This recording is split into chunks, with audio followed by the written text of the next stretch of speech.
আপনাদের একটা সোজা গল্প আপনি বলেছে কুয়েতে অলরেডি ডিক্লেয়ার করেছে 37,000 অনুপ্রবেশকারী ইনক্লুডিং মহিলাদের আজকে তাড়িয়ে দেওয়া হচ্ছে।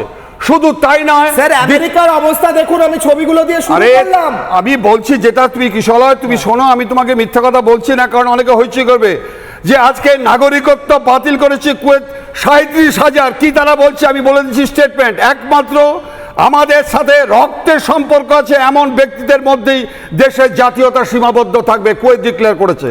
বিবাহ সূত্রে মহিলাদের নাগরিকত্ব লাভের নিয়মও বাতিল আমরা করেছি। শুধু তাই নয়, দ্বৈত নাগরিকত্ব আমরা বাতিল করেছি কুয়েত। আর আমার ভারতবর্ষে যত মুসলিম 56টা কেস আছে, শুধু ভারতে অনুপ্রবেশ কেন বলো তো? আমাকে বলো, ভারত কি এমন করেছে সব অনুপ্রবেশকারী?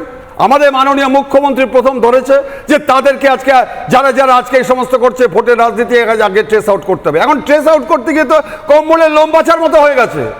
আমি মনে করে থাকি এনআইএ যে অ্যাকশনগুলো নিয়েছে, এনআইএ এবং আমি বলবো সিটও কিন্তু অত্যন্ত, আমাদের স্টেট পুলিশ বলো ক্যালকাটা পুলিশ বলো, অস্বীকার করবো না, অনেক ভালো কাজ লেট হয়ে গেছে না।